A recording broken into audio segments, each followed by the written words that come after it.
This is Bobby Shanks, author of the newly released book and also #1 release on Amazon for new releases, Undateable. If you haven't grabbed a copy, you can go on Amazon and give it a look. I'm super excited that we have a really awesome guest today.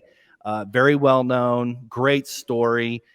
Before we kick that off, we're going to introduce the #1 social media master of all time, Kung Fu Ian Brown. How's everyone doing today? We're going to have an amazing show. I've had the personal opportunity to hear Mike speak in person. You're going to love this guy. So, all right. So let's just jump right into this. I want to introduce Mike Kitko. And Mike, take it away from here. Give us an introduction of who you are, what brought you here, and quite frankly, what makes you such an awesome dude.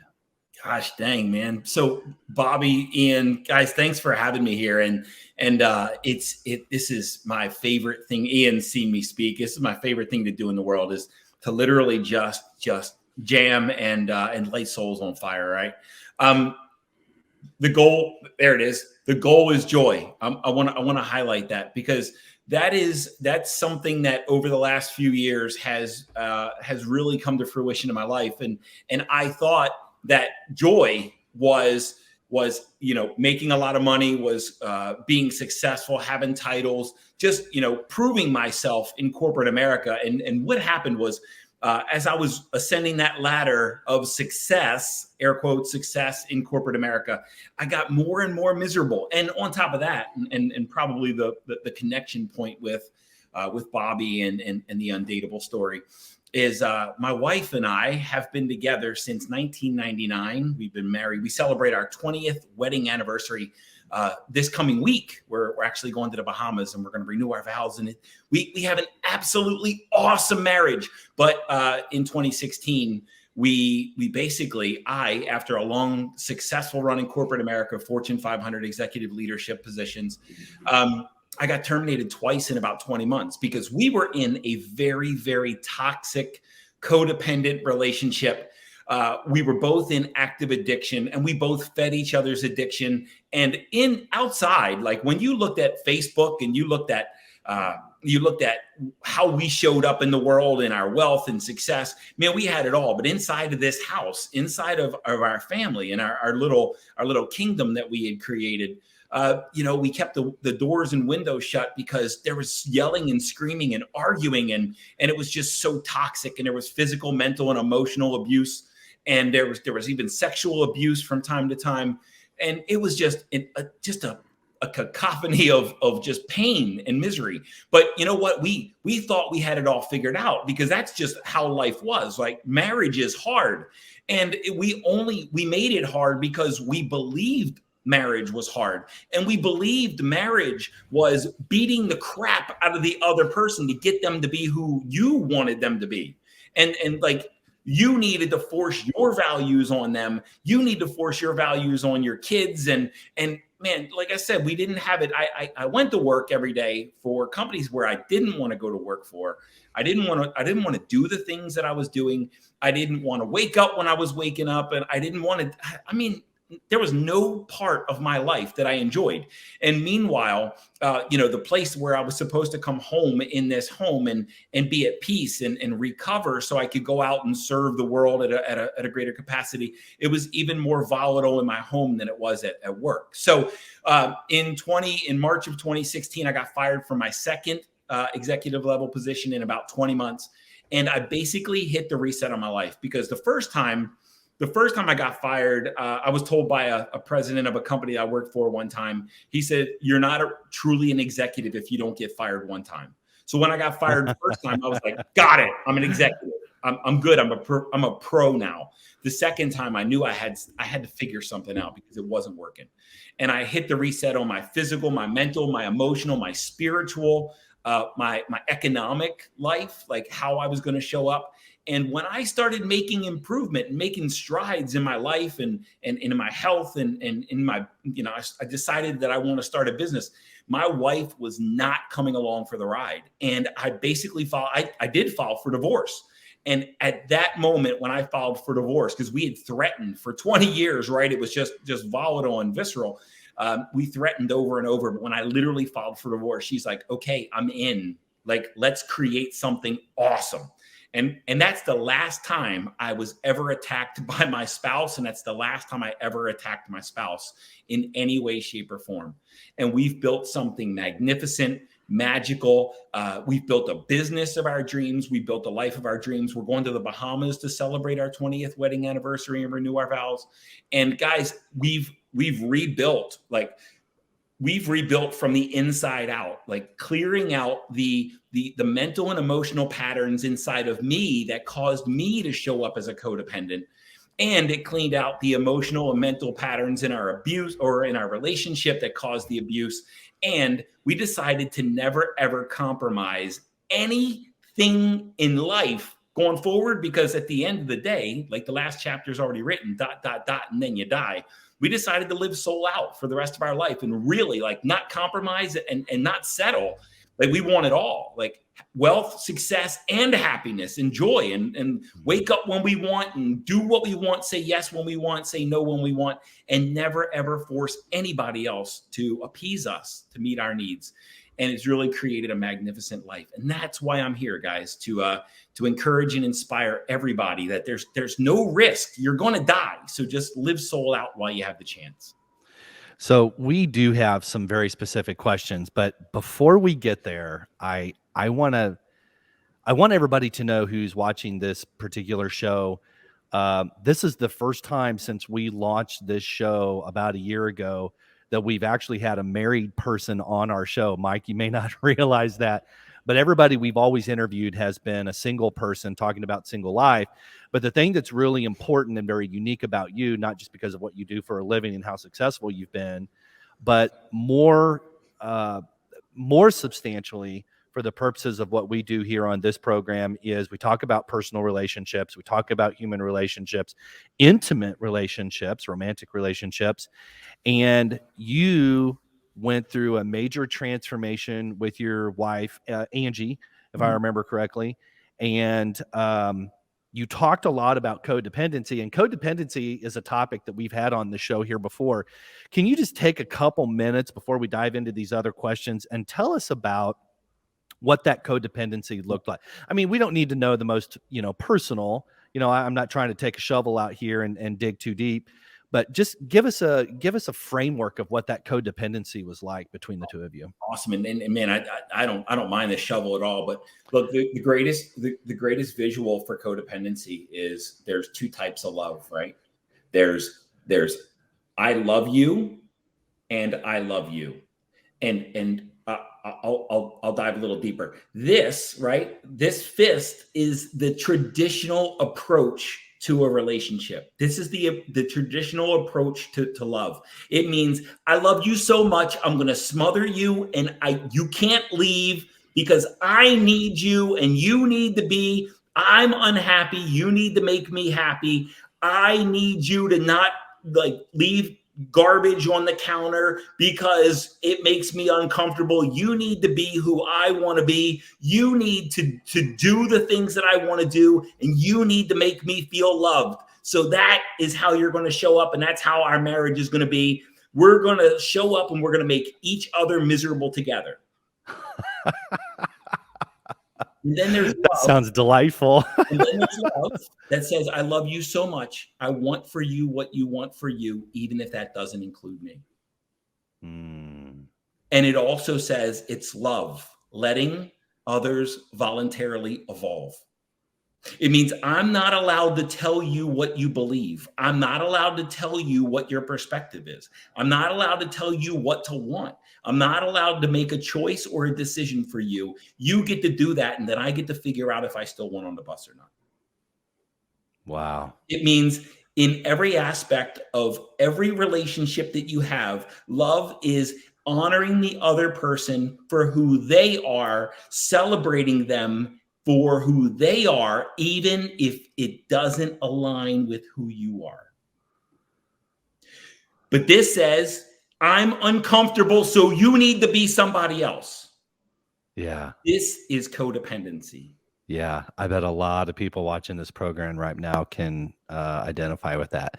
So love, letting others voluntarily evolve. Did I get that right? Yes. Think about That how is an awesome acronym. for our spouse, and I didn't make this stuff up, guys, but think about how that would change the dynamic of a relationship with your spouse or your boyfriend, girlfriend, fiance, your kids, your best friend. It doesn't matter. Your business relationships, right?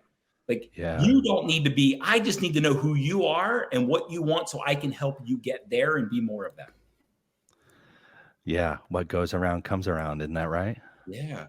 Yeah. If you put it out to the universe, it'll come to you. And I'm a firm believer in that. You can call it, putting out to the universe or karma or goodwill or whatever you want to call it. But I'm a huge believer, law of attraction, whatever. So, thank you. I love that acronym. Hopefully we can throw that up, or we'll put it in the commentary as soon as we post this. Ian, give Mike one of your first questions so that we can talk about that. So in the pre-show, Mike, you talked about a few things, but there was one thing that you said that obviously made an impact on us. And you basically said, at one point in my life, I was undateable. So can you kind of talk about that a little bit and give us a little bit of a background of where you were, when you felt like you were undateable, and what you did to kind of change that mentality? Holy crap. So yeah, let's say that I really didn't have a girlfriend until I was 18 years old. And I was in the Marine Corps for 5 years. And I really didn't, while all these guys are out there and they're all rocking it, I didn't rock it. I mean, my self-esteem, my self-love, my self-worth, my self-value is so low that either I wouldn't like approach a gal, or when I was in a relationship, I like smothered them so much, and I was the epitome of codependency. That, I mean, who the hell wants to be around that? And when your level of self-worth and self-love and self-esteem is so low, basically, and I'm speaking from experience, I entered relationships to try to get them to help me feel what I couldn't feel for myself. Like, I want to feel loved. Like, I don't feel lovable, but now it's your job to make me feel loved. And that's a lot of pressure to put on another human being. So yes, it is. Like in my marriage, I would get pissed when she wouldn't make me feel loved. But really, that was my job. That was my work to do to feel loved. So when I say that I was undateable, I was really unmarriable. I was in a marriage, but I was unmarriable because basically I was like, the only role she played in my life is to make me feel good about myself. That was it. My self-esteem, my self-worth, my self-value was so low. When I didn't feel like I was worth a shit, I put that blame on her, right? And what I learned, and when we hit that reset and we hit that reboot, and I started my self-worth and my self-esteem and my self-value and my significance and my adequacy and my security and my internal state, my internal authority, my personal power, my personal authority started increasing. I said, you know what? She's going to continue to attack me, and I don't need that in my life anymore. Like, yeah. I know I'm valuable and worthy and deserving, and I don't deserve that shit anymore. But up until that point, I was so internally weak that I would take anything I could get just because I didn't think I could do any better. Yeah. And that's a lot of pressure to put on another human being. It's your job. It's our job to go in and fill up our own like self-esteem cup. Nobody else can do it for us. So people don't know this about me on this program, and I guess today is a good day to talk about it, and I will have some strength in numbers here because it's a story that you and I can kind of share and identify with together, as I found out as we were sort of pre-talking. So in my first marriage, I had I don't even know how it evolved. It just happened. I had a really good, just like you, corporate job, very successful even before the age of 30. I had a great wife, home, first kid, you name it. And for whatever reason, I started overeating and drinking. And before the age of 30 years old, I was 315 pounds. I did not look good. Like I looked like a sick person. And I mean, nobody told me I was an alcoholic, but I can tell you, I was drinking a handle of whiskey probably every 3 days at a minimum, but usually about half a bottle every night. So every 2 days. And I didn't drink during the day. I did it at night so that I could tune the world out and go to sleep and then wake up at 5 a.m. and start over. And I did it for a long time. Yeah. So that shit like that is a marriage wrecker. Yeah, you had me by a few pounds, but the story remains, right? I wasn't drinking a handle, but if I had a beer, I went face down and I blacked out. So, and I went 4.5 years. I had to like create space, and I went 4.5 years without touching alcohol again, and making sure that I got clear with who I am and what I am, and that those were all, Bobby, the eating, the overeating, the over drinking, the watching endless hours of sports and entertainment and just numbing. I mean, that was all just numbing. Distract from the fact that I hated myself. It's funny you should say that, because I've never said that word before. And now all these years later, since I have taken corrective action, thank goodness. But I've always called it tuning the world out. But I think what you just said is more truthful. Just telling myself a self-truth. I was numbing. Absolutely. Right. I was giving myself lidocaine on my soul. And boy, I tell you, I did it really well. And again, probably saying this for the first time out loud, I did it because I was not happy in my marriage, and there are certainly reasons for that. But I can tell you that a lot of those reasons are because of me. And unfortunately, that marriage did come to a conclusion. I will say this on a lighter note. It was a successful marriage, but it was also a marriage that concluded. And it concluded long after I took corrective action on other things in my life. So it does happen. But if anybody who's watching this program can identify with codependency, and by the way, codependency doesn't have to happen in a committed relationship or in a marriage. You can be a very codependent person and not be in a long-term, committed relationship, right? Yeah. It can surface from other places in your life. If you've got, if you're emotionally eating, emotionally drinking, consider this program that you're watching right now a wake-up call. Follow Mike, livesoulout.com, read my book, read others, just get the help you need, and consider this your sign. I think that the main theme that I want to share there is, if you ever feel incomplete, you might look for somebody else to complete you, right? So we've got this traditional approach to marriage. You complete me. Guys, that is not glamorous. That is not a glory statement. That is a painful statement.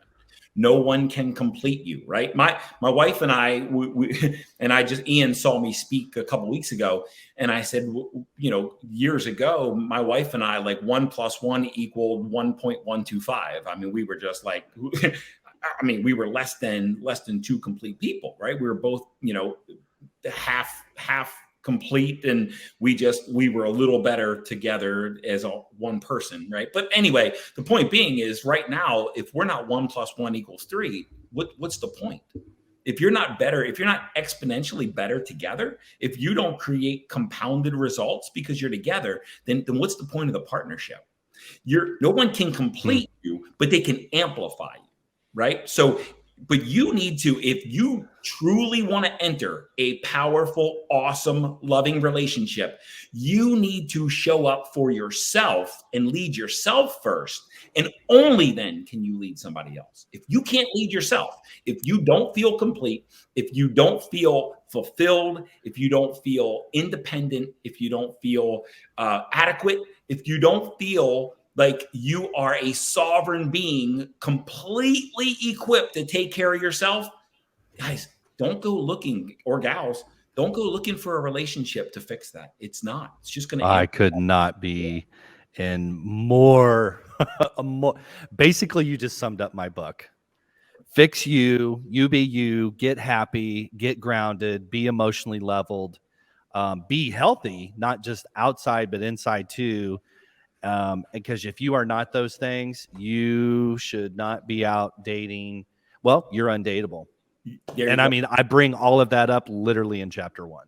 And you nailed it. You nailed it for me. Thanks. my first book was titled The Imposter in Charge, and it was talking about the imposter syndrome, right? In corporate America, and feeling like I was insignificant and inadequate and insecure in everything I did. And the very first chapter in my first book is put yourself first, right? You've got to figure out who you are and who you want to be in this world. And only after you feel like you're valuable and viable and relevant and significant, only then will you serve somebody else in a relationship. And only then will you bring the very best of you and what you have to offer to the relationship. If you feel incomplete, then you're going to water down the relationship, and you're going to expect somebody to help you feel whole, and they can't do it. And you're going to put the burden on them, and you're putting them in a really, really disadvantageous position. Yeah, totally agree. Ian, hit us with another fresh question.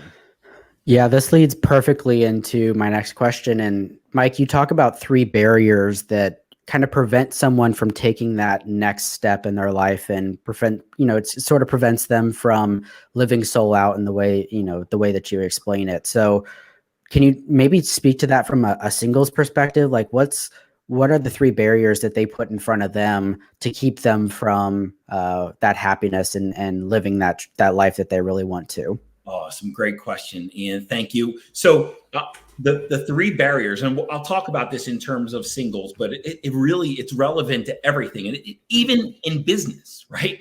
Even in people that are running businesses, it doesn't matter. Every dimension of your life, I've found 3 barriers, and I work with people around the world. I have masterminds, whatever, coaching, workshops. 3 barriers that I see on a regular basis that cause the most issues in people's lives. And they're the shame barrier, the confusion barrier, and the cowardice barrier. So I'll go through these in at some level of detail each individually. The first is the shame barrier. It's where you feel fundamentally flawed, broken, insignificant, inadequate, insecure, right? It's where you don't feel relevant or valuable, or again, I'll use that word viable. It's where you're holding yourself back, or you're looking for something to complete you. Okay. The shame barrier means that as a human being, there's an internal disconnect in you that's keeping you from realizing how truly significant and powerful and how intensely purposeful your life is. And only when you fill up that cup and you let go of any shame, like I was molested and abandoned and bullied and abused. And I mean, my childhood wasn't awesome. Let's say that. I had 2 loving parents that did the best they could. But man, I grew up in a home that was very, very physically, mentally, emotionally abusive and religiously abusive. Let me throw that in there as well, right? You got to be this person, or else you are a shameful, sinful person and you're going to hell, right? Like, holy crap, that's religious abuse. But anyway, like when you feel internally broken and fundamentally flawed, that is shame. And there's no way to truly feel joyful. The goal is joy. Mm-hmm. There's no way to truly feel joyful and capable of success and living soul out if you're holding any level of shame. You got to let that shit go. So that's the first. Amen.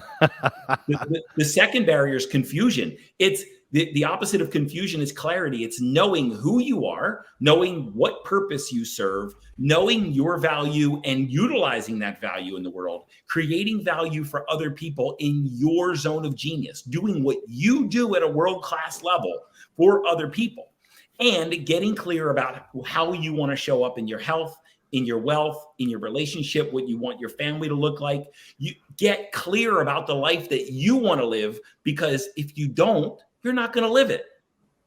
And that dream that you have inside of you, right? That vision that you have inside of you that you would relax and say, that would be the most perfect life. God, you're capable of living that life. The only reason you're not is because either shame or you're not completely clear about what it is you're actually looking to create in your life.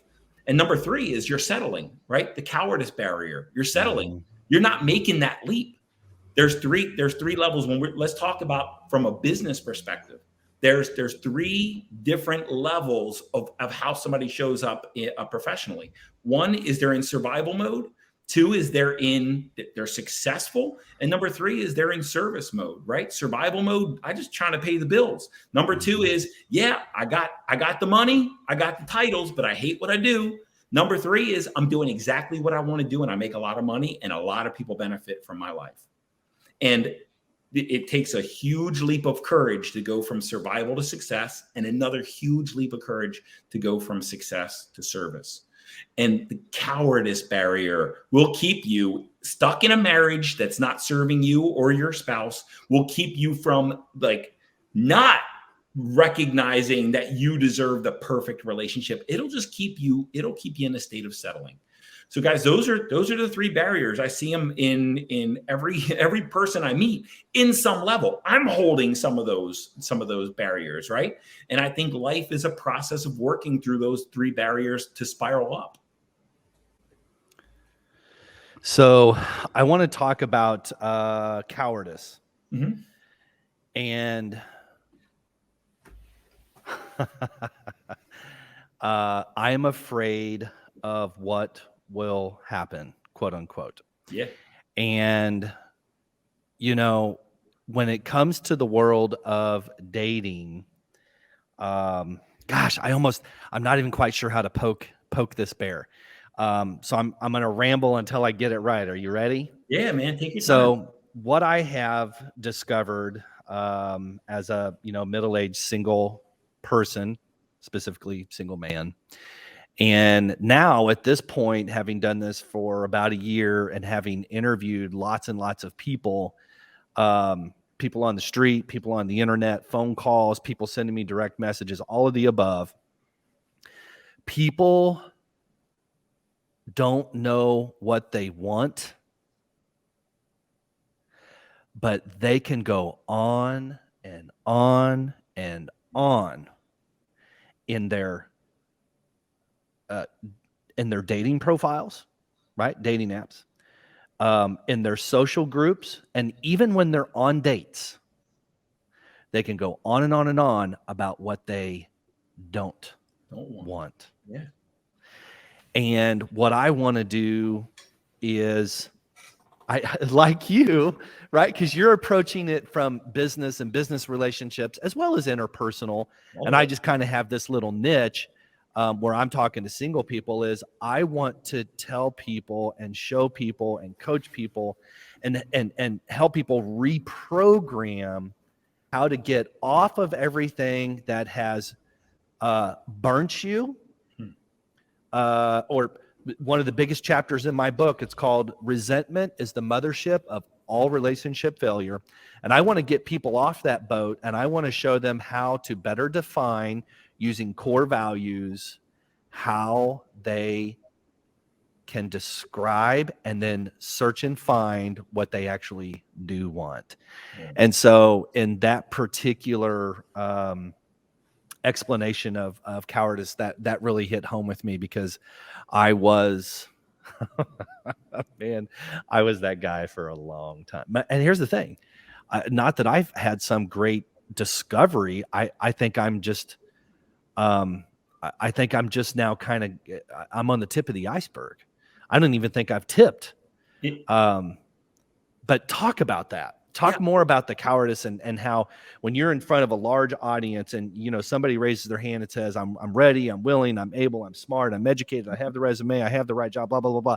I just can't break through. What do you say to them? Yeah. So how do you get them on point? Let's go back.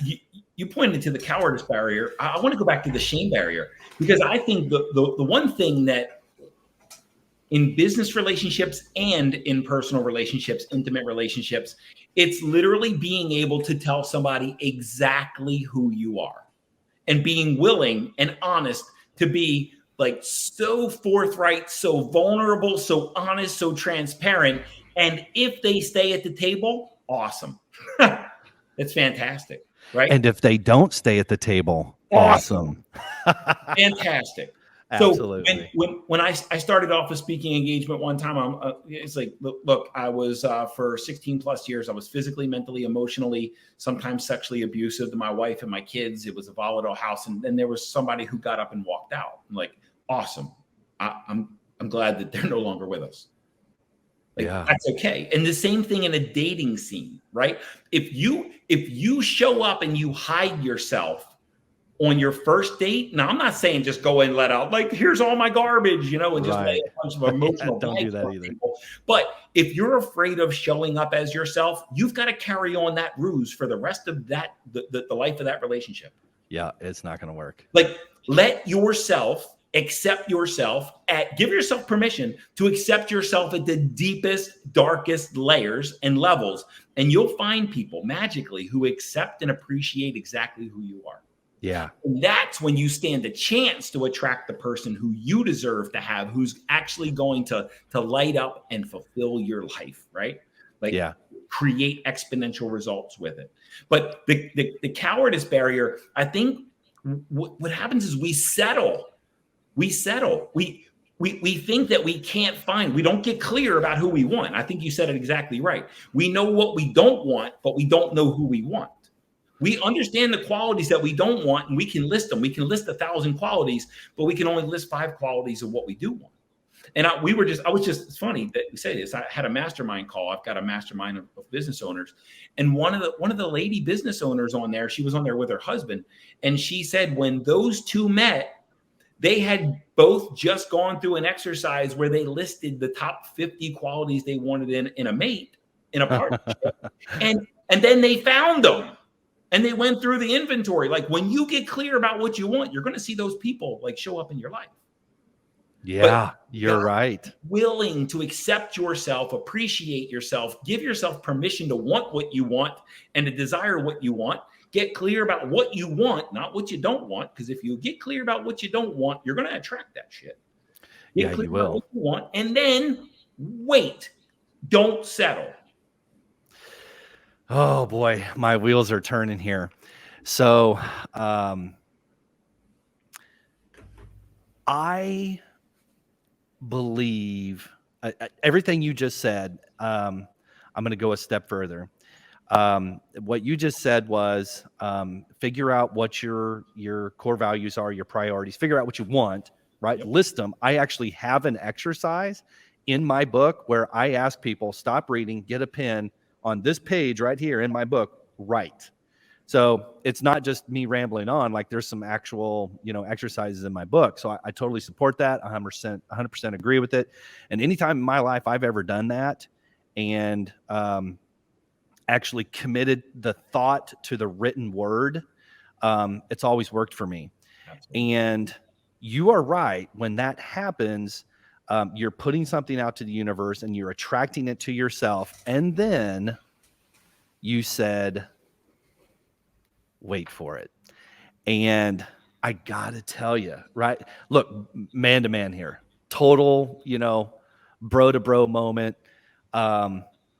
When you feel like you're ready, and I don't care if you're a professional athlete, an academician, someone who has, busted their ass for years in a corporate position and is really ready for that promotion.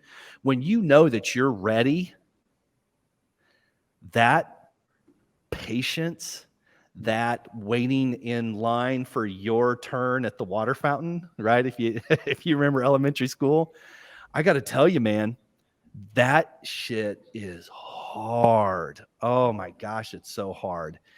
And it's even harder when you're older and, now talking about specifically the dating world. And this is where I'm sort of regurgitating what I've heard from other people. And I'm sort of, saying it myself. Mhm. There is not a shortage of people to date. Just like if you're someone who's made $100,000 a year and you want to make 200, or if you've made 500 and now you're ready to leap to the 7-figure, there's no shortage of money. There's no shortage of people to date. There's no shortage of whatever it is you're looking for, but learning how to wait your turn. Oh, oh man. Yeah, It's so hard. So preach to that for me. Preach to that. Here's my secret, right? And it's not a secret. It's not. But whatever you obsess about and whatever you need is running away from you. Oh, yes. I love you, man. You're so right. Whatever you can't live without wants nothing to do with you. That's right. So opportunity runs from desperation. Brother, I don't care if we're talking about a client. I don't care if we're talking about employees. I don't care if we're talking about a wife or a girlfriend or a fiance. I don't care if we're talking about health. Whatever you obsess over and you can't live without, it's going to try to get away from you. Yeah. Like if I just got off the phone with a client about, I don't know, a half an hour ago, and she's getting ready to go through her 4th divorce. And I'm like, look, okay, time out. She's a very successful business owner. She can run a business like no tomorrow, but she's looking for somebody to complete her, right? That's how she's always entered her marriage. But anyway, I said, listen, okay, got it. You're going to get divorced. Time out. Let's take some time to complete yourself and to not need a man. Let's take some time. Just trust me. We've only been working together for about 2 years. Said, let's just take some time to not need a man. And then as soon as you don't need a man, the perfect man is going to show up. It's so right, man. But Every time, that's how it works. As long as you need someone, they're going to want nothing to do with you. Yeah. So I didn't say this in my book, but I'm actually on and I'm just like you. As soon as you write your first book, you're like, oh man, that was total doggy do. Now I got to write the book I really meant to write. So I'm on my second book. And in my second book, I actually write opportunity runs from desperation. Absolutely. Now, I also believe what you think about expands, and that's a healthier version of, versus obsessing over something. And I totally agree. I just wrote a blog and I just did a podcast episode over the weekend, and the blog has already been published, but the podcast episode will come out in a couple months. But I shared 3 stories. And really quickly, I shared 3 stories of how I got exactly what I wanted. My wife and I got exactly what we wanted. We were back in Maryland. This is somewhere around 2001. We had just had our oldest child. She was months old. And my wife and I were having a discussion up in our bedroom. And she said, hey, what do you think? Wouldn't it be cool if we just moved across the country and like got away from our family and just focused on raising our kids and our family, like without the distraction of holidays and having to go? And I was like, that would be awesome.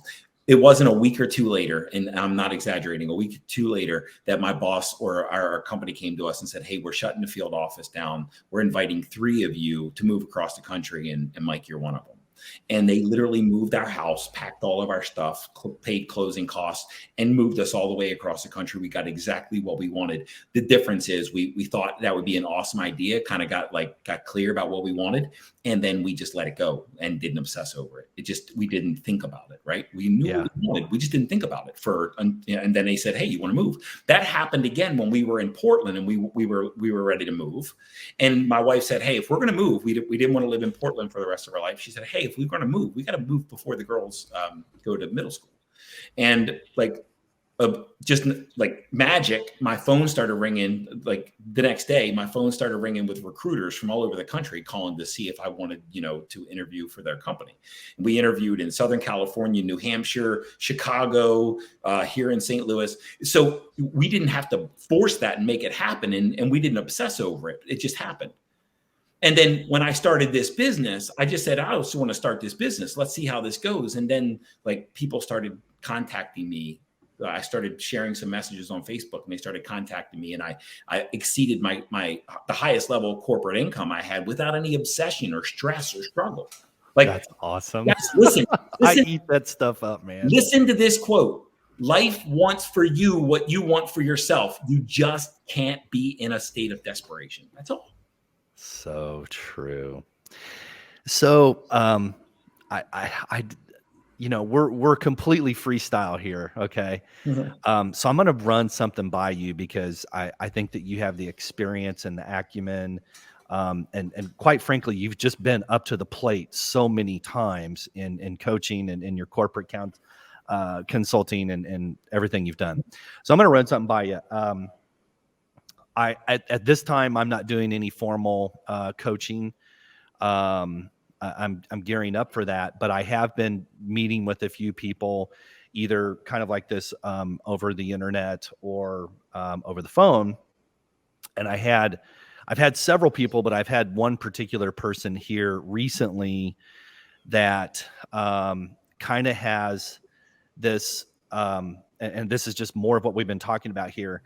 And it's a woman, and she's got her hand up. Right. So you have to, if you're watching online here, imagine this, everybody had that one kid in like third grade when the teacher would ask a question, what's 3 + 3? And the kid would be like, ooh, ooh, ooh, ooh. Right. Everybody remembers that kid. Right. Well, she's that woman in the dating world. And I have to say, she's ready. Like, she's really got her stuff together. She's in a really good place. But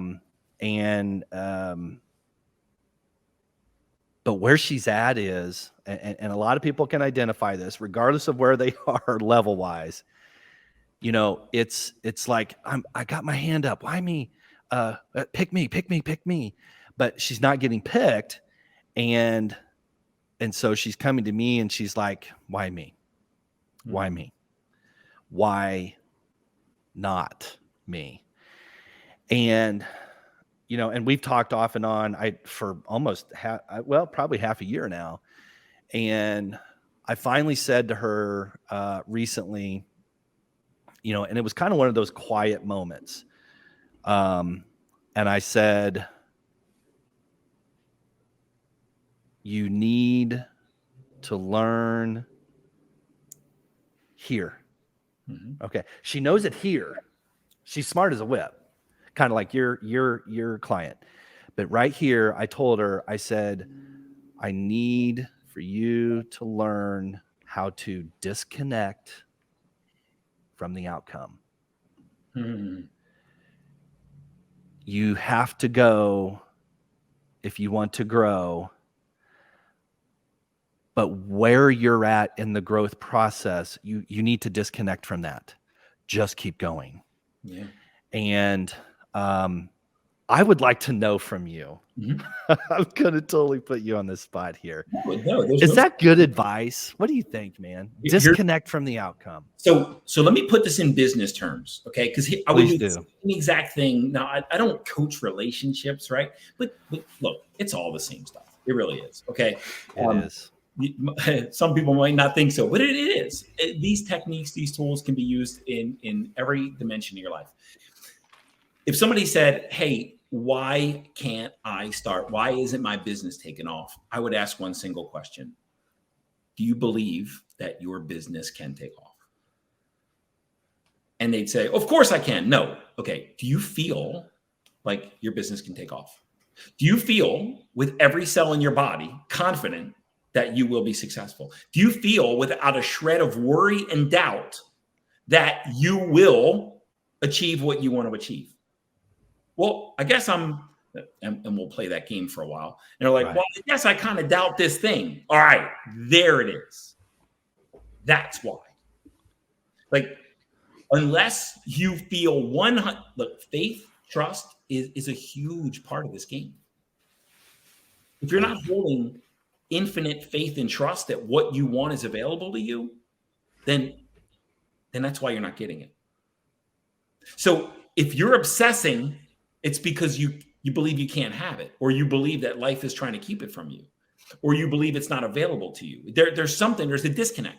So I would just simply ask that question. If you were a corporate client, or if you were a small business owner, you weren't getting the results you wanted. Why can't I get this thing? Why can't I sign a client? Why can't I do whatever? I'm like, well, tell me why you think you can't have it. And we'll start there. And as soon as they tell me why they're worried, why they doubt, why they're scared, then that's the work that we get to do. Somewhere, Bobby, that gal believes that she can't have that man. And as soon as you uncover and discover in her why she's still holding worry, doubt, or fear, that is when that gap will close. As soon as she dissolves the worry, doubt, and fear that's keeping that man away, that man will show up. Agreed. You know, I've said this before, like usually when I'm one-on-one. Mm-hmm. The biggest chasm for any human to cross, the Grand Canyon, is 18 inches from here to here. And, you know, and I'm a head guy. I've been told my book is, I've been told a lot of things about my book. Yeah, mostly positive, but I've certainly had some scrutiny. But I'm analytical. And then you've got people that are super empathic or super emotional, great people. But in my experience, this bridge to cross in the world of human relationships as it relates to dating, and I'll even go, because I'm in sales for a living, and have a pretty meaningful business, and I think it's true in the business world too. Mm-hmm. This chasm right here, it's big. There's mental confidence, and then there's real confidence. Mm-hmm. So it's not, do you know it's possible? Do you feel it's possible? And when you feel, and that's what you're talking about your heart, when you feel something is available, when you feel something is possible, when you feel something is probable, that's when it is so, not when you think. Okay. Yeah. Like, do you embody it? And then when I say feeling it, it's like, do you embody that belief? Because your belief, some woo-woo shit, right? Your beliefs create your reality. Your beliefs create your outcome. Whether you believe it's so or you believe it's not, you're right? Henry Ford. Yeah. And it's true. Your beliefs aren't just found in your mind. Your beliefs are found in your body, and what your body tells you is available. If you're holding fear, that means you don't feel it's available. And look, we're all fear-based creatures. We all have worries, doubts, and fears. But you know what? The reason someone has $1 million business is because they knew without a shadow of a doubt that it was available to them. Like, they felt it. They embodied it. The reason that somebody wouldn't have $1 million business is because they haven't embodied the fact that they can have $1 million business yet. Same thing with a relationship. When you feel like that perfect relationship is available to you and you don't worry and stress and fear over it, that's when it pops up. That's when it's truly available. My wife stopped trying to get away from me when I stopped worrying about and stopped having to fear whether she would leave me, which was codependency, by the way.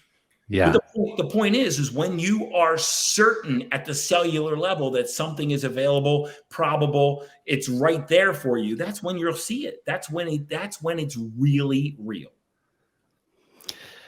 So we're doing a battery switch here real quick, but as soon as we get plugged in here and he can cue the camera back on me, I'm gonna ask a question on that. And Mike, here's what I'm going to ask. I'm going to ask, can you give me an example either from yourself or from maybe even a recent client of that, where someone has been able to make that emotional decision, commitment, go all in, maybe give us a real story. Okay. As soon as Ian gives us the Go the for green it. light here. Go for it. And then, Mike, how much longer do we have you? Oh yeah, a good question, because it's 3:00 now. I'm good. I've got a 4:00. So Okay, so Okay. we'll make this We'll the probably last be one, Ian. Yeah. And then, yeah, go for it. I just need 20 minutes to get where I'm going. So it's really no rush, guys. Okay. Okay. So we'll make this the last one, Ian, and unless you want to jump in, Ian, do you have something you want to ask? Yeah, I have one more quick question for him, and then I think we can end it. Yeah, and then I want to give him an opportunity to talk about livesoulout.com and some of his programs and stuff, because I want people to be able to, standard deal. All right, so Ian, okay, so here we go. 1, 2, 3. So yeah, thanks for giving me your feedback on that. I feel like as soon as we're done today, I want to go run a marathon, lift weights, and do about 100 burpees, because I'm really jacked right now. I feel like you and I were probably separated at birth. I feel the same thing, my man. It's awesome. So Ian, lead us on with another question here. What else we got? This is good stuff.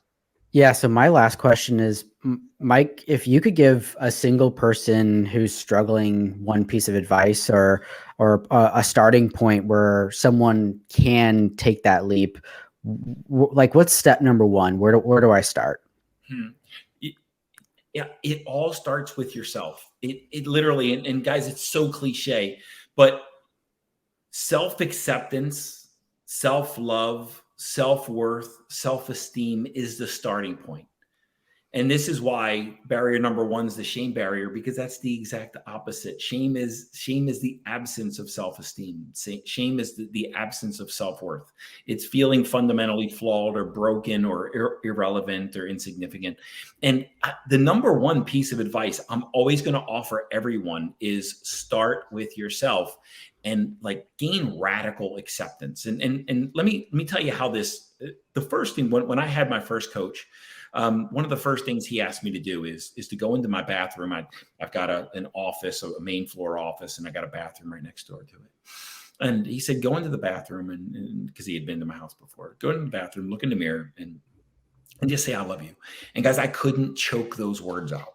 I couldn't choke them out. I started crying. I literally started crying, and I couldn't spit those words out. And when these eyes looked at those eyes, I hated what I saw. I couldn't stand myself. So when you're in that kind of a space, there's no way to feel capable of having an awesome relationship. Or it's impossible to feel like somebody really wants you, or somebody would love you, or somebody would accept you or embrace you. Right? It's hard to feel lovable or likable. It's hard to feel adequate, like you're ever going to be enough for somebody. So my first piece of guidance is always going to be the same in it doesn't matter if it's business, relationship, health, it doesn't matter. Love yourself at the soul level. You are not a coincidence, and you're not a mistake. You are on time, and you're on purpose, and you're imperfectly perfect, just like everybody else on the planet. 7.88 billion people, and we're all flawed in the exact same level of magnitude as everybody else.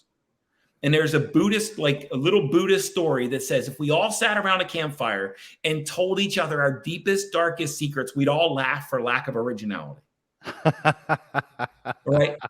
There's a reason that in my first book, The Imposter in Charge, I shared all my shit, because once it's out, shame can't hide in the daylight.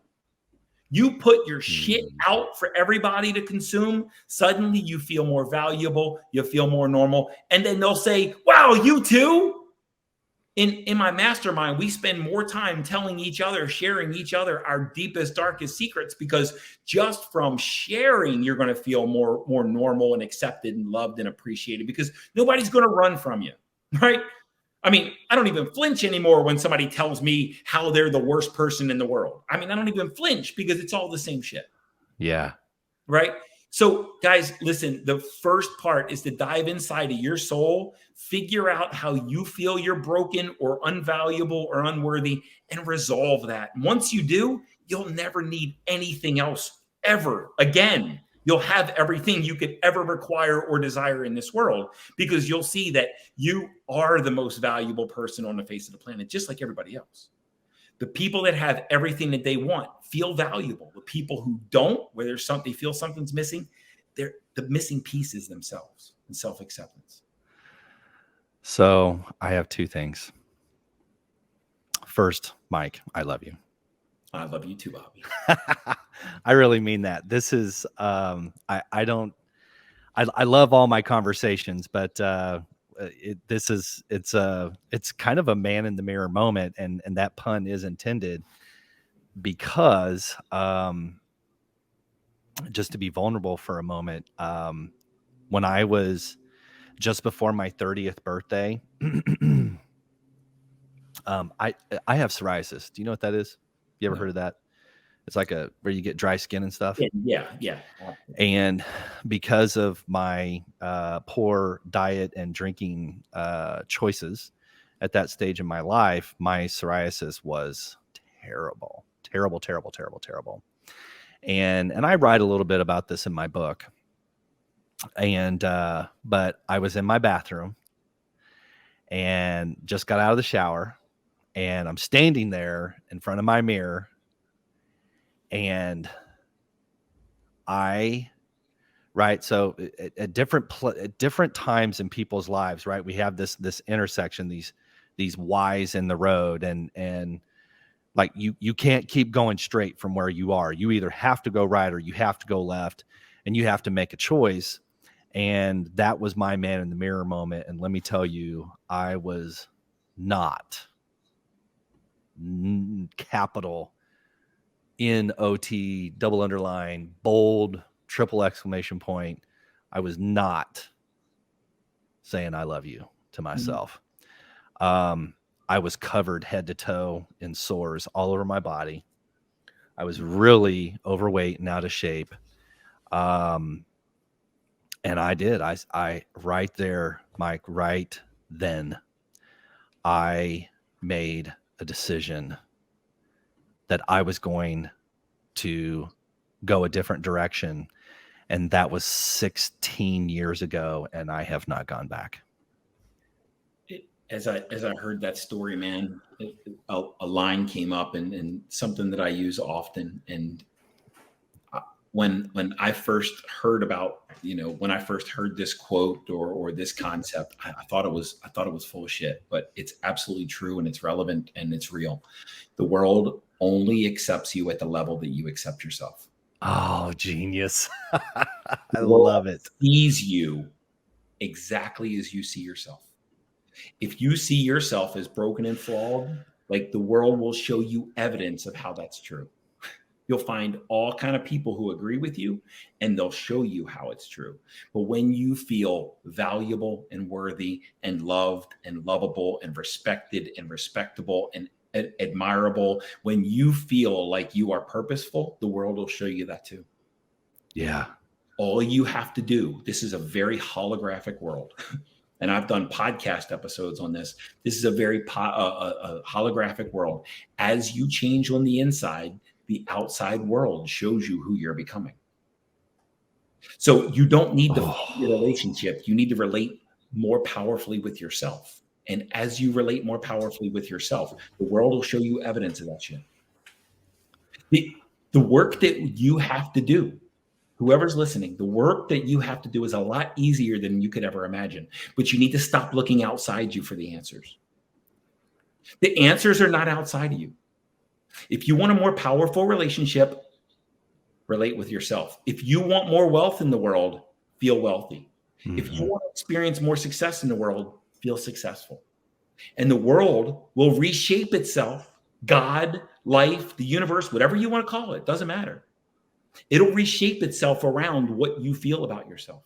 Yeah. But as soon as all the work you have to do is just sit your ass down, take inventory of who you are, and start resolving all the internal conflicts that you have with yourself. That's all the work you have to do.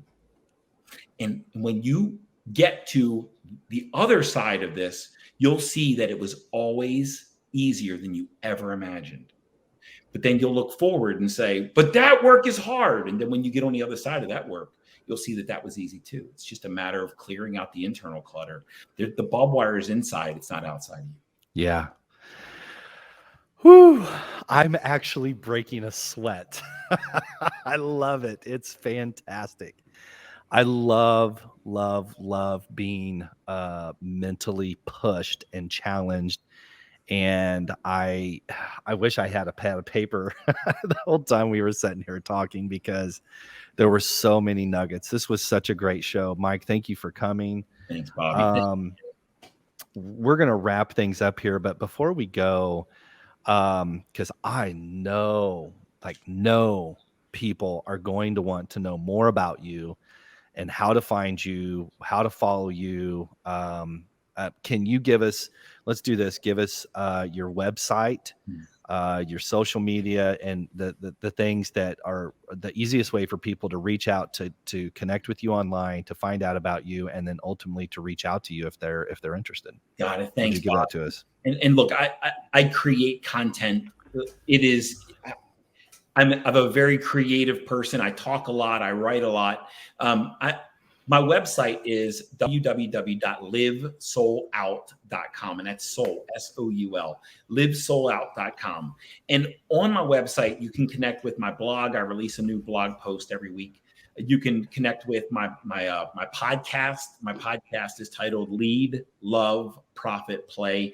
It's a small business podcast for small business owners, but it's all the same concepts that we've talked about today, because how you do one thing is how you do anything, right? You can connect with my books. I've got 2 books that I've written. I'm working on my third. The third book is called The Art of Joy. It should be out by the end of 2022. But I've got my first book, The Imposter in Charge. My second book is The Prosperity Principles. You can connect with those. They're available on my website, Amazon, and my website. But my Facebook page, my business page is Kitko Professional Development. And I'm available on LinkedIn. But the point is I broadcast all of my content out to the world to help inspire and motivate and teach and give people tools and techniques and mindsets and heart sets of abundance and wealth and success and love. Right? That is my purpose. And guys, I thought for a long time my purpose was to accumulate as much wealth as I could and to be as, to have as big of a title as I could. But I know, just like you each have a powerful purpose in this world. My purpose is to move the needle on humanity and leave it a lot better than I found it. Right? Through each conversation, through each speaking engagement, through each book, through each blog, through each podcast. And that's my goal. And I just hope it moves the needle in your world. Right. You can also, I was getting ready to connect with something else, but my podcast is about 11 episodes in. There are 11 powerful episodes. We've gotten a really good traction on it. Just find me, just connect with the content. And if there's anything I can ever do for you, just don't hesitate to reach out. I'm very reachable and approachable. Awesome. Thank you so much. Ian, do you want to lead us out? Yeah. Well, I mean, like Bobby said, I'm ready to go run a marathon. So I'm going to go get my running shoes on. And I think this was one of the most impactful episodes we've ever done. So really appreciate Mike being on, and we'll catch you guys on the next episode.